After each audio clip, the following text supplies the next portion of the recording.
My name is Robert Patton. Is it too loud? I'm the CEO of SHEATH underwear. SHEATH underwear is a pouch underwear that I developed when I was in Iraq, 2008. It has a pouch for your boys, and it keeps things isolated from your inner thigh region to keep you cool and comfortable, and thus avoiding sticky situations. You know how it gets when it gets really hot? It gets sticky. This will eliminate that because it eliminates skin-on-skin contact. And I'm going with no notes, just so you guys know, but we're going through it. I want to give a special thanks to Rita Crompton for inviting me here today. She's the inventor lady. She has a table over here. If you are an inventor and you need advice, if you need licensing advice, go see her. She is a wonderful help, and she holds roundtable discussions once a month. It's called the INVENTOR'S Roundtable, and you can look it up online, I'm sure. We're gonna go through this, where it all began, steps in the process. There's a lot of ups and downs. I've been in the business for 10 years, and we're just now making $1 million this year, and the goal is to make $1 billion within 10 years. And at the rate we've been growing, it's quite possible if we continue at this pace. So I have answers.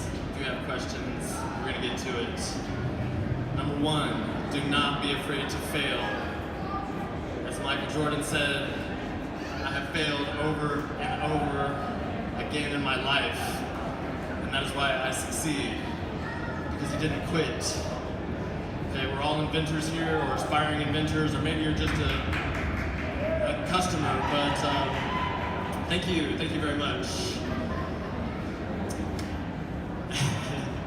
It all started in 2009. I was in the Army, I was in Iraq. You might have heard, it's very hot there. And as a soldier, we have all the gear on, very geared up, so it gets even more hot. And when I was wearing my Army issued underwear, I was very uncomfortable because they were not designed by a man, probably. I'm not sure who designed the original underwear, but I presume it was an angry woman, because when you put them on, it would push your entire package up into your groin, and it creates a hot, sticky mess. And then you might have boxer shorts, or boxer shorts, but then your junk is all over the place. And so I was like, what if everything was separated in its own internal pouch? I call it an inverted kangaroo pouch. It's like a pouch for your Joey, for your boys, and it keeps things isolated from your inner thigh region, like I said earlier. And as you can see, there's some pretty rough examples. I literally had the prototypes made while I was in Iraq because I wanted it then and there, and they weren't available. But I had the idea, and I had looked online, but I couldn't buy them, so I decided to make them. Necessity is the mother of invention. Some people try to create something to bring to the market to make $1 million. I was just trying to create something for myself. And I believe that is kind of like the perspective you want to take when you're inventing something. You want it to be for you. Don't try to make it for other people, because if you truly make it for you, there will be others out there we're not that different. So if you really believe in it, there will be other people out there that also believe in your product. But don't lie to yourself, okay? You have to really believe in it. So I wasn't really gonna try to make a product for the market. I was just trying to make it for myself. But as I talked to more and more people, they were like, you should take it to the market. So I decided to do a little bit of research. Go on Google patent. Turns out the idea was already invented by a man in China in 1989. But this is 20 years later.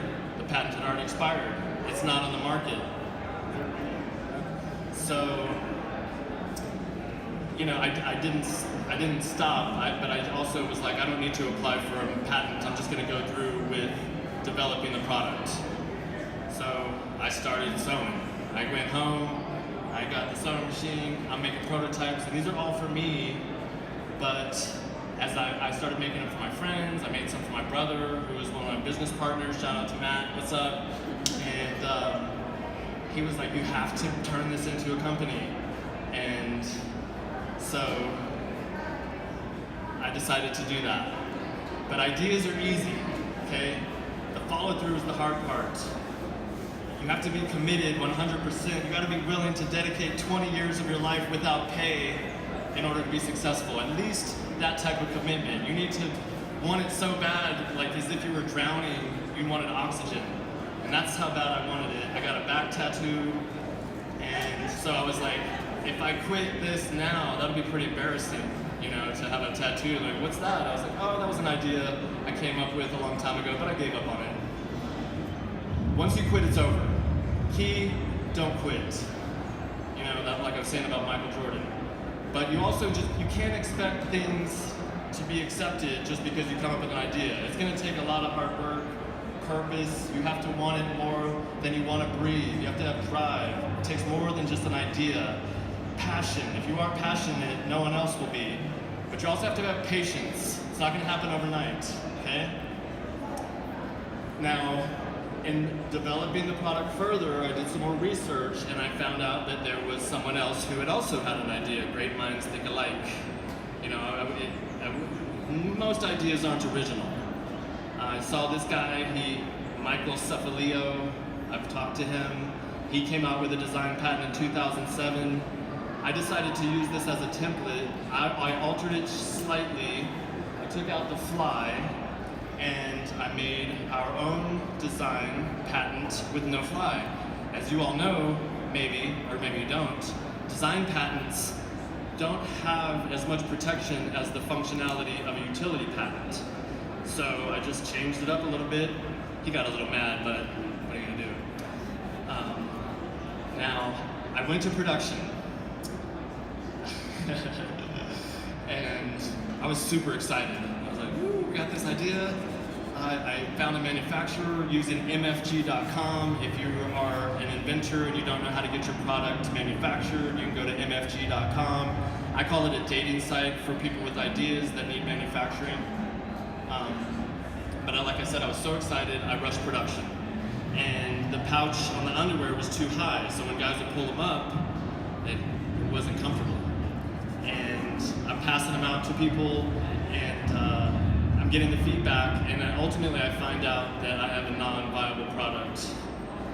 And that ended up ultimately setting me back 3 years because I had spent all my money on this production. This was 2010.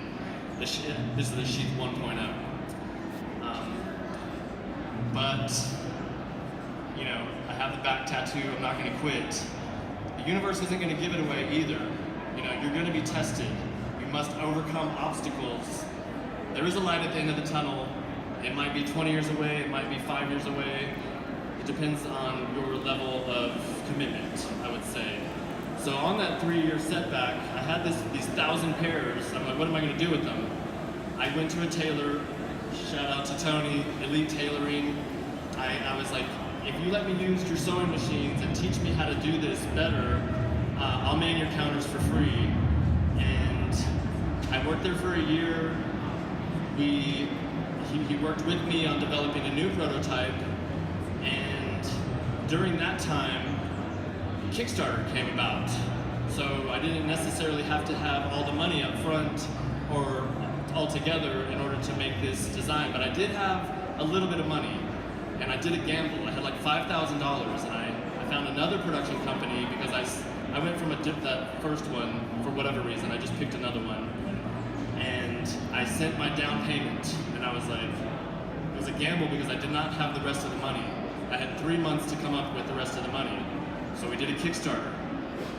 Had we not been successful, I would have just been out that money,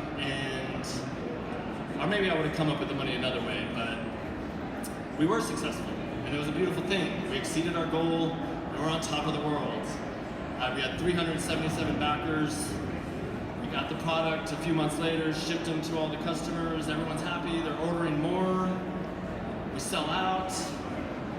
And then the second production was a nightmare. Like, you can't tell because I don't have pictures of the fully mangled ones, but instead of the pouch being too high, now the pouch was too low. And some of them were sideways and had threads all over the place. I could not sell them, and so once again, we're at ground zero. Okay, so what do? You can't quit. You learn from your mistakes. We reassess the product, began making changes, but like, I think because I didn't quit, the universe rewarded me because another manufacturer actually reached out to me and they were like, let us make a prototype for you. We promise you will not be unsatisfied. Anyways, so I was like, okay, sure. I sent them a prototype, but what they sent me back was better than what I sent them. And it was like, I'm almost gonna cry, but like, we had to do another Kickstarter, okay? And so we had to, there was another, here's a quick little story. Well, let's just say I got into a car accident and I got the money from the person that ran in to the back of me. I had $5,000 again. I put another down payment on another production with this new company, but I didn't have the rest. I was gambling again. And every time I got discouraged, I would go to my closet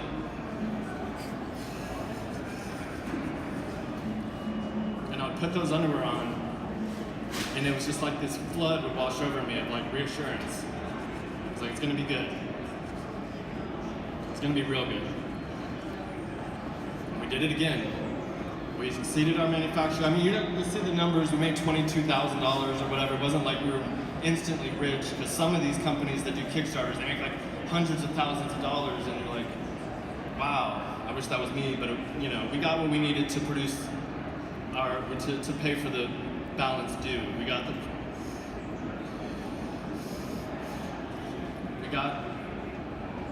the production, and it was really good. Everybody was super happy, including me. Sorry. At that time, I decided to go ahead and patent the design. But I knew it wouldn't give me that much protection, but I was like, I might as well have a little bit of protection. Just to reiterate, you know, design patents are barely protected. You know, somebody can change it ever so slightly and get their own, and so we just really were focusing on branding. But we did learn a lesson from this process, and the lesson to those of you doing patents is to pay attention to the paperwork. Because I submitted the patent paperwork, I received correspondence back, but had I turned the page, I would have noticed that they wanted some more information, which I didn't. I was just waiting for my patent to come in. Didn't respond, patent application expired, oops. But of course, we still move forward. I mean, I got a tattoo on my back. We're gonna focus on branding.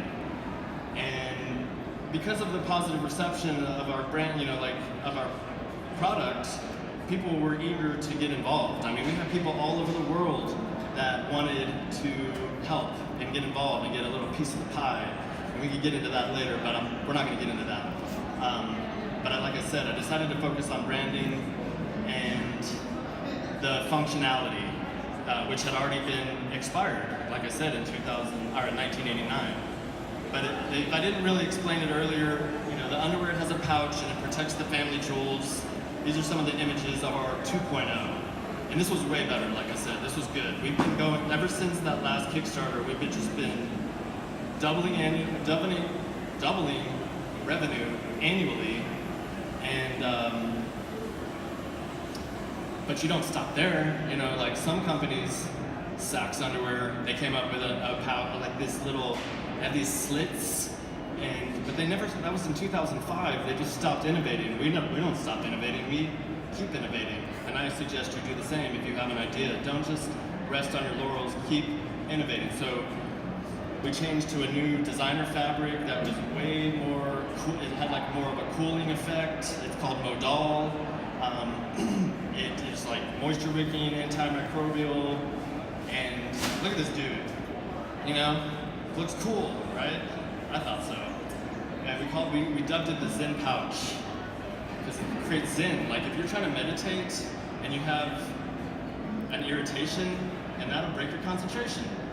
So with this pouch, you're not gonna have to readjust. Therefore, you can focus on the task at hand, whether it's meditating, hunting, shooting a basketball, typing, whatever you're doing. But like I said, there's always room for improvement. And a couple years go by, and I had a dream or whatever, and I had this new idea for not just the single pouch, but the dual pouch. And we were right about to release it to the public, and I started like sweating in my sleep. I was like, I need to protect this. So I decided to go for a new patent, but this time it was going to be a utility patent.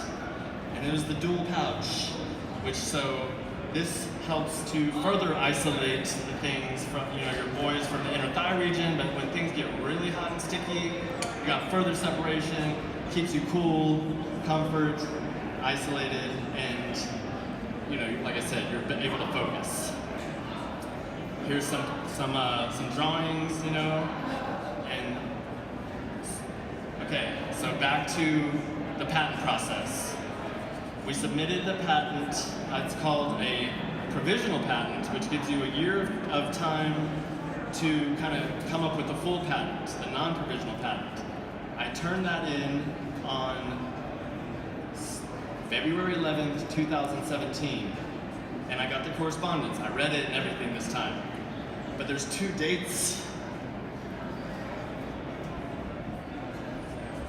Take this off. Okay, so filing date 2/11/17. Date mailed 2/21/2017. New filing date 2/19/2018. It was before the date mailed, but it was a week after the filing date. So we missed protection by a week.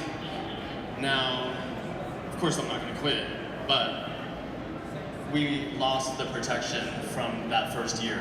But we're still patent pending, everything's still going forward, but like, pay attention to the details and don't go based on when they received or when they mailed it, go based on the filing date.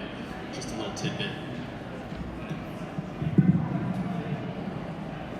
We're gonna have questions afterwards if anybody has any questions. So this is just reiterating that. Make sure you read the dates correctly. Still moving forward, patent pending, focusing on branding. We got Adonis. Is that Adonis? I don't know. It's one of those guys, one of those Greek statues. So we released the product, the 4.0. It's our most popular design to date. We have many variations rolling out to this day. I'm handing out samples. If anybody wants some, come see me afterwards. We're broadening horizons. We got distribution in the UK. We got distribution in Canada. We're selling in 74 countries. Anyways, we're doing great. We're gonna gross $1 million in sales this year, but had I quit, it would have been over, and I'd have this tattoo on my back. It looked silly. We have Olympic athletes promoting our brand from Colorado Springs. We have outdoorsmen, radio talk show hosts, things of that sort. Keep going. And we would come to these events over the years, and every time a woman would come to our booth, they would say, do you have a women's line? And I would say, of course not. It's a men's pouch underwear company. That would be off-branding. However, why not open it up to the other 50% of the market? And they're already on your site, maybe buying underwear for their men, and look how cool they look. Am I right? And if you look at the sheath, it has she. So we're like, we could play that aspect of it, she. And look at we got Tiny Tornado, Tisha Torres here. She's like UFC fighter, top ranked. She's wearing her underwear. It's kind of cool to me. It's fun, like have fun with this whole process if you can. We've recently released the Sheath V, kind of got a cool waistband. I wish you guys could see the colors more vibrantly, but regardless, it's essentially the Sheath 4.0 with longer legs and a cooler waistband. Who's that guy? Da Vinci? Yeah. Business is booming. We've sold out of inventory 3 times in the past 3 months, essentially.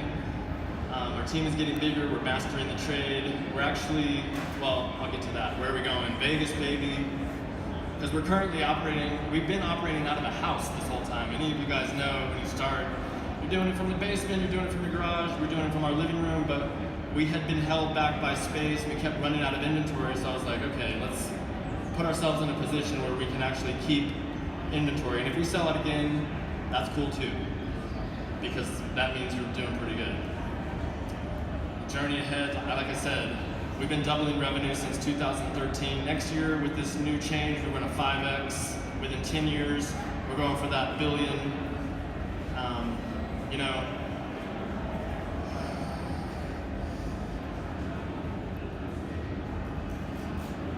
it all started with a dream, you know? I mean, I was going to do my service in the military, but I got out to do this, and I'm currently living this dream, and you can too. We've been on, you know, multiple talk shows. I've been on entrepreneurial panels. We're collaborating with other CEOs from other companies. If you buy SHEATH underwear in the next 500 orders within like the week, we're collaborating with this strong coffee company, so every order is going to have a package of this strong coffee. We're in the process of signing a licensing deal with Mossy Oak, which is a $500 million annual revenue generating camouflage company. And that's to start 1/1/2019. We're sponsoring a movie called From Shock to Awe that's coming out in November. It's about soldiers suffering from PTSD that go through an alternative form of healing. Use your imagination on that. They're not using traditional prescription medicine, they're using earth medicines, we call them earth medicines. And like I said, multiple appearances on TV. It's going great. Here's a portion of our catalog. SHEATHunderwear.com. Promo code INVENTOR will save you 35% should you try them. We do have a 100% money back guarantee on your first pair. If you don't like them, you don't even have to send them back. You just tell them these suck. Give them money back, and we'll give you your money back. No questions. And this is coming out soon-ish because we love Colorado, right? But we got to work on it a little bit, and that's pretty much it. Sorry about the emotional nature things, but if you have any questions, you can ask me now. You can come up afterwards. I'm handing out samples. We already got one. And thank you so much for having me. Thank you, Rita. Thank you all. Question? Where are you headed with the women's line? Are you guys making sports bras? We are in the process of making a matching set to that bottom for our women's line. We have the booty shorts currently. We just released the bikini line, and we're working on the bra because we want it to be right. You know, I mean, I told you those mix-ups were rush production, so we want to get it right this time. We're going to do a thong and all that jazz, but our main staple is the men's line. And you can grab yourself a pair and get one, you know, for your man or woman. But if there's any more questions. Good question. Yeah, kids are always readjusting. Sometimes they don't care either. They're just like grabbing it and yanking it. No, but we have, I should do that. I think, you know, we're growing and we're never going to stop giving. Like, if you ask, we're going to make it happen. Thank you so much. I think that's it. If you guys want to come grab a pair, I got your sizes and we'll look it up. Okay.